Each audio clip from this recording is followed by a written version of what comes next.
बहुत स्वागत। आप देख रहे हैं कहानी कुर्सी की, यहाँ सीधे विजय चौक से लाइव। हमारे साथ मेहमान हैं समीर चौगांवकर साहब, विजय त्रिवेदी जी, हर्षवर्धन त्रिपाठी जी। योगी आदित्यनाथ का ताज़ा इंटरव्यू आपको सुनाने जा रहा हूँ। योगी जी ने जिस कट्टर ब्रांड ऑफ हिंदुत्व को अब इस वक्त अपना रखा है, वैसे तो वो हमेशा से इसी रंग में ढले रहे, लेकिन अब उसकी एक नई लकीर वो खींचते जा रहे हैं रोज़, अपने एक्शन से और अपने बयानों से भी।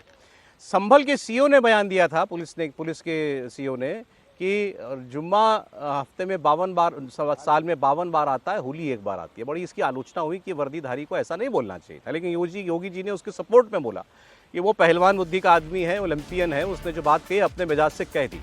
लेकिन अब जो वो बात कह रहे हैं उसमें संभल भी है और औरंगजेब भी है। संभल को लेकर योगी आदित्यनाथ कह रहे हैं जो हमारा है वो तो लौटाना पड़ेगा। हमारे धार्मिक स्थलों पर अगर कब्जा हुआ है तो सरकार उसको ढूंढेगी और उसको उसके पुराने स्वरूप में वापस जनता को देगी भी। और वो कह रहे हैं अभी ये काम पूरा नहीं हुआ है, संभल में चल रहा है और इसको आगे बढ़ाएंगे। औरंगजेब पर जो विवाद शुरू हुआ महाराष्ट्र से कि औरंगजेब बड़ा महान शासक था या क्रूर आतताई या आतंकी था, उसके बारे में योगी आदित्यनाथ के विचार पहले से भी बड़े साफ थे, लेकिन और क्लियर कर दिया उन्होंने कहा मुसलमान अपने बच्चों का नाम औरंगजेब क्यों नहीं रखते, कभी सोचा है? और जो रखते हैं फिर वो उस अंजाम के लिए भी तैयार रहें जो औरंगजेब के बाप शाहजहां का हुआ था। सुनिए। देखिए, मानसिक रूप से विकृत कोई व्यक्ति ही औरंगजेब को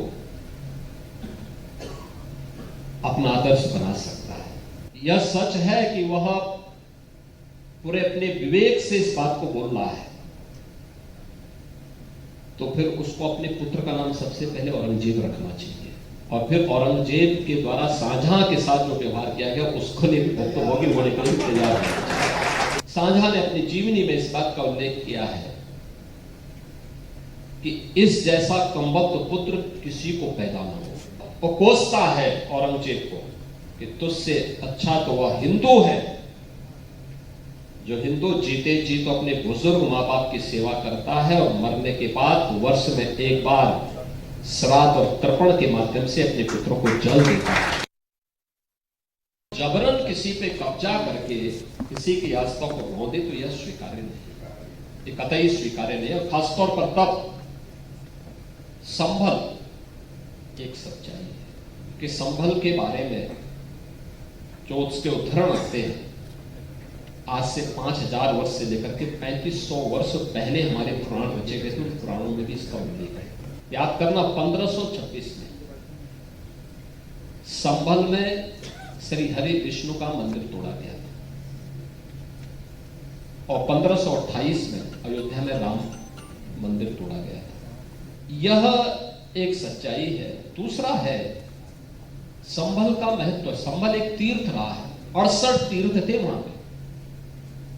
अभी हम केवल 18 निकाल पाए हैं, जो हमारे कार्य चल रहे हैं 18 हम निकाल पाए हैं। 19 कूप थे, 19 के 19 कूप हम लोगों ने निकाल लिए हैं, जिसमें उत्खनन का काम हम करा रहे हैं।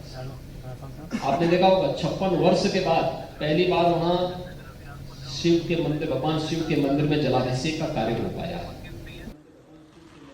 अब योगी जी संभल और औरंगजेब दोनों पर बोले हैं। पहले जरा संभल वाली बात कर लेते हैं और उसके साथ साथ हम एक वो जो लार्जर पिक्चर है उसकी भी चर्चा करेंगे। योगी जी एक हिंदुत्व को लेकर के देश के अंदर एक नई बोल्डनेस रोज जो है वो लेकर के आ रहे हैं। अब उनका कहना कि हमारे धार्मिक स्थल 68 में से अभी 18 ही मिले और वापस लेने हैं, और वो तो जो जामा मस्जिद को लेकर वहाँ विवाद है, संभल की ग्रैंड मॉस्क को लेकर के कि वो पहले हरिहर मंदिर था, उनका तो मानना स्पष्ट है, कई बार कह चुके हैं हाँ मंदिर ही था ये।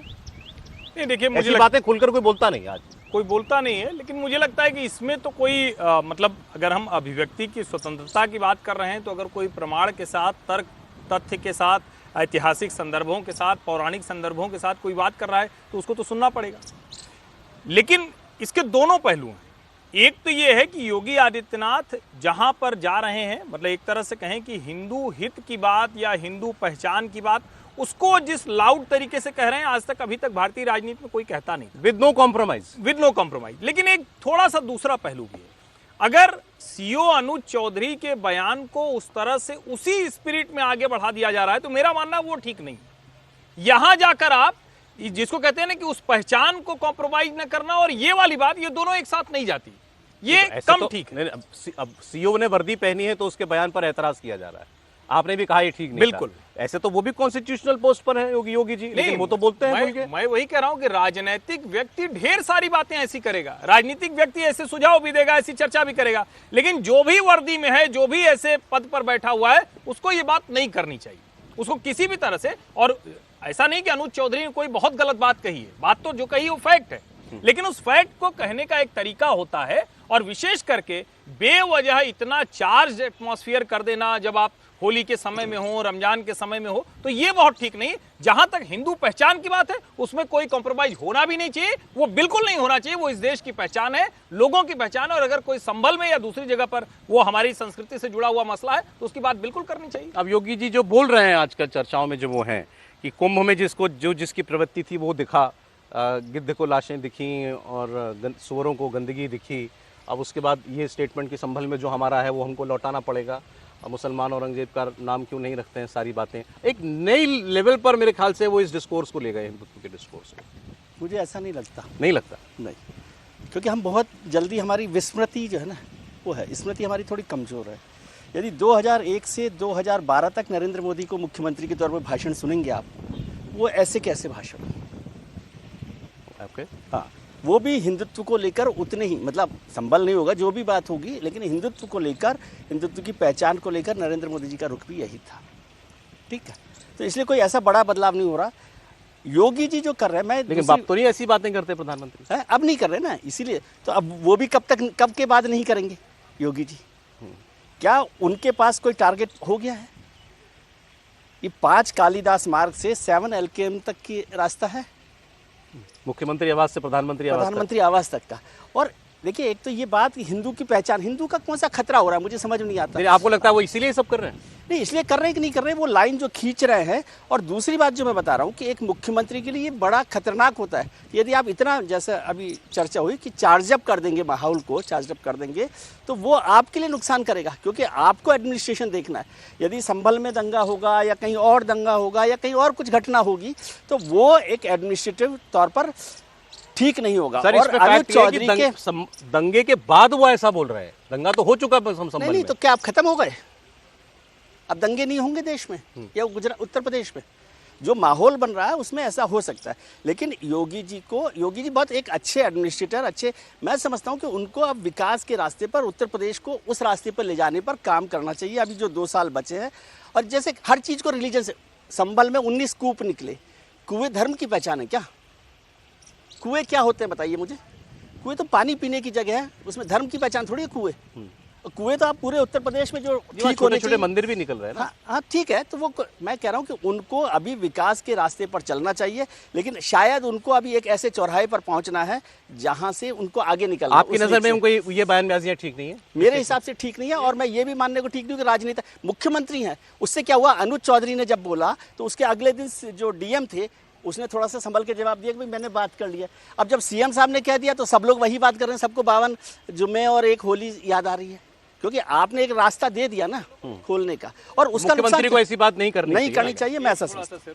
जो ये कहा कि कुएं संदर्भ के साथ है ना, ये वो कुएं हैं जहां लोग 78 तक बता रहे हैं कि हमने वहां कुआं पूजन किया है, हमारे घर में बहू आई, हमारे यहाँ मुंडन हुआ, वो उस मंदिर के साथ जोड़कर उस कुएं की बावड़ी की बात कर रहे हैं। तो उस संस्कार से जुड़ा हुआ, उस हिंदू पहचान से जुड़ा हुआ है जिसको ढक दिया गया या किसी कारणवश दबा दिया गया। ठीक है, आगे अगली खबर पर मैं आपको लेकर के चलता हूं। मैंने आपको बताया था कि फ्रीबीज जो योजनाएं की घोषणाएं होती हैं चुनावों से पहले, और पार्टियां जीतती भी हैं, सरकारें बनाती हैं, लेकिन फिर याद आता है कि कह तो दिया, आप पूरा कैसे करें।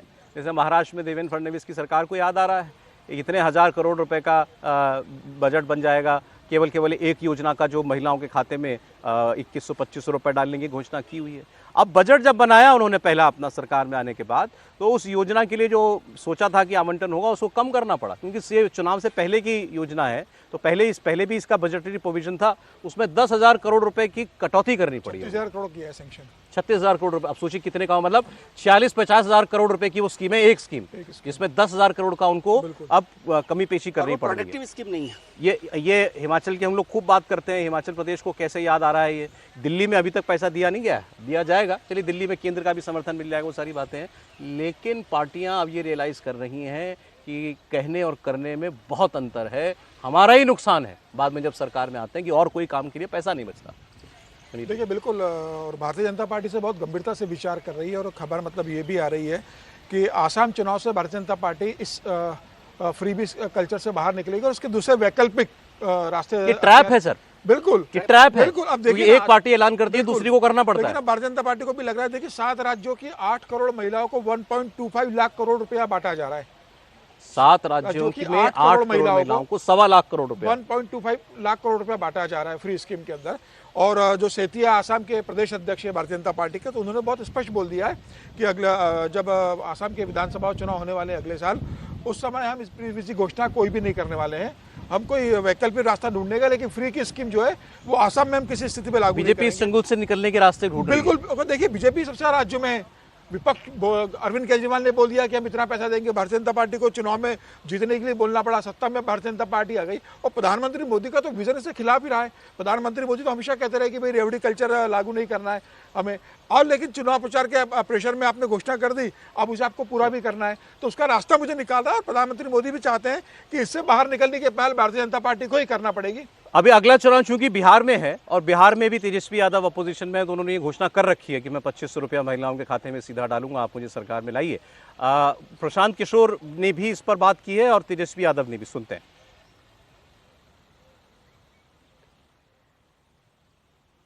उन्होंने कहा बिहार में हर महिला को हम लोग 2500 रुपया महीना देंगे। अब भैया कैलकुलेटर का जरूरत नहीं है, मोबाइल में सबके कैलकुलेटर है, जरा गुना कीजिए।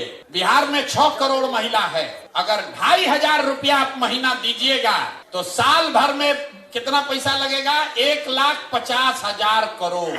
बिहार में टोटल जो बजट उपलब्ध है वो 50,000 करोड़ है। टोटल बजट है 2,46,000 करोड़, लेकिन ज्यादातर बजट तो सैलरी और ब्याज वगैरह में सरकार को चलाने में खर्च होता है। तो जो योजना बजट है सरकार का, जो योजनाओं को चलाने के लिए होता है, वो योजना बजट है 50,000 करोड़। और हम लोग के विद्वान माननीय यशस्वी तेजस्वी यादव जी 50,000 करोड़ में से 1.5 लाख करोड़ रुपया बिहार के महिलाओं को दे देंगे। बाप रे बाप। सरकार बनेगी तो हम लोग माई बहन मान योजना की शुरुआत करेंगे। माई बहन मान योजना के तहत जो हमारी माताएं बहनें हैं, जो महंगाई से जूझ रही हैं, जो गरीब महिलाएं अपने पसंद का खा भी नहीं पा रही है, कपड़ा नहीं पहन पा रही है। पहले तो बहुत धन्यवाद प्रशांत किशोर जी को, उनकी जो भी अपनी पॉलिटिक्स हो उससे अलग ये जो बात उन्होंने कही है और आंकड़ों के साथ बताई है, ये बतानी बहुत ज़रूरी थी कि कैसे आप करेंगे। 50,000 करोड़ रुपया उन्होंने बताया बिहार की सरकार के पास कुल बचता है सारे डेवलपमेंट के कामों के लिए, और 1.5 लाख करोड़ रुपया साल का इसी का बजट हो जाएगा। एक योजना का कहाँ से लाओगे? उधार लोगे, चुकाओगे कहाँ से? कर्ज से डूबी हुई हैं सारी सरकारें। देखिए, मुझे लगता है कि ये बार बार सामने आता रहा है, लेकिन फिर भी दुर्भाग्य से चुनावी दौर में जब कोई एक पार्टी शुरू कर देती है तो सारे राजनीतिक दलों को ये करना पड़ता है। जो प्रशांत किशोर आज कह रहे हैं, ऐसे ही हिसाब लगाकर सिद्धू ने, नवजोत सिंह सिद्धू ने पंजाब चुनाव के समय बताया था कि 96,000 करोड़ रुपए सरकार को, योजनाओं को, जो ये कह रहे हैं फ्रीबीज वाला, जिसमें 1,000 रुपया महिलाओं के खाते में था, वो शामिल था। हुआ क्या? कुछ नहीं हुआ। न तो आज तक रुपया मिला, न उस बजट की कोई बात हो रही। लेकिन फिर दिल्ली की सरकार दूसरी जगह से आकर कह देती कि हम दे नहीं पाए 1,000, लेकिन 2,100 देंगे। भाजपा और एक कदम आगे बढ़ गई, कहा 2,500 देंगे। कर्नाटक में शक्ति योजना की समीक्षा के समय खड़गे जी ने कहा कि भाई वो ऐलान करो, वो वादा करो जो पूरा कर सको, बजट तो लेकर आओ। डीके शिव कुमार को कहना पड़ा कि भाई विधायक जी लोग, सड़क उड़क बनती रहेगी, अभी 5 गारंटी कही गई है। और तो और आज मैं खबर पढ़ा, मुझे आश्चर्य हुआ, कांग्रेस ने वहां वॉलंटियर नियुक्त कर दिए 5 गारंटी योजना के लिए वॉलंटियर। तो कांग्रेस के कार्यकर्ताओं के खाते में पैसा सीधे चला जाएगा। यानी एक तरह से सिर्फ और सिर्फ सरकारी जो मेहनत कश खजाने में भरने वाले लोग हैं, जो सरकारी खजाने में, उनकी कीमत पर आप देश को अकर्मण्य, आप देश को पीछे ले जाने वाला, देश को बर्बाद करने वाला श्रीलंका की स्थिति में पहुंचाने की कोशिश। समीर जी जो कह रहे हैं, क्या बीजेपी के अंदर ये चर्चा शुरू हो गई है कि कैसे इस ट्रैप से निकला जाए? Bharatiya Janata party from the day one इस पॉलिटिक्स के खिलाफ है होना ही चाहिए। कोई भी समझदार नेता, कोई भी समझदार दल, और नरेंद्र मोदी की जो गुजरात मॉडल वाली पॉलिटिक्स है उसमें इसकी कोई जगह नहीं थी। यही मैं बार बार उसका जिक्र करता हूं कि अरुण जेटली जी ने इसी सदन में बजट पेश करते हुए कहा था, हम 1 रुपया उत्तर प्रदेश की सरकार को नहीं देंगे, 1 रुपया। ये उन्होंने कहा था जब 2017 में भारतीय जनता पार्टी जीत कर आई थी और कर्ज माफी की बात थी। कहा आप अपना कुछ निकालिए, रास्ता तैयार कीजिए, अगर अपने से आप दे सकते हैं तो बहुत अच्छा है। मुझे लगता है देश के हर राज्य को समझना होगा। महाराष्ट्र ने बजट घटाया, उसकी एक वानगी है, एक मिसाल है। हर तरफ दिख रहा है ये फ्रीबी पॉलिटिक्स सिर्फ और सिर्फ गड्ढा है, जनता उसमें फिर भी गिर रही है, ये ज्यादा खतरनाक है। अच्छी बात है कि पहले हम लोग इसकी बात करते थे, अब कम से कम नेताओं ने भी इस बात को कहना और बोलना शुरू किया है। बहुत शुक्रिया हर्षवर्धन जी, विजय जी, समीर जी, बहुत धन्यवाद। कहानी कुर्सी की माने के लिए कल फिर मुलाकात होती है।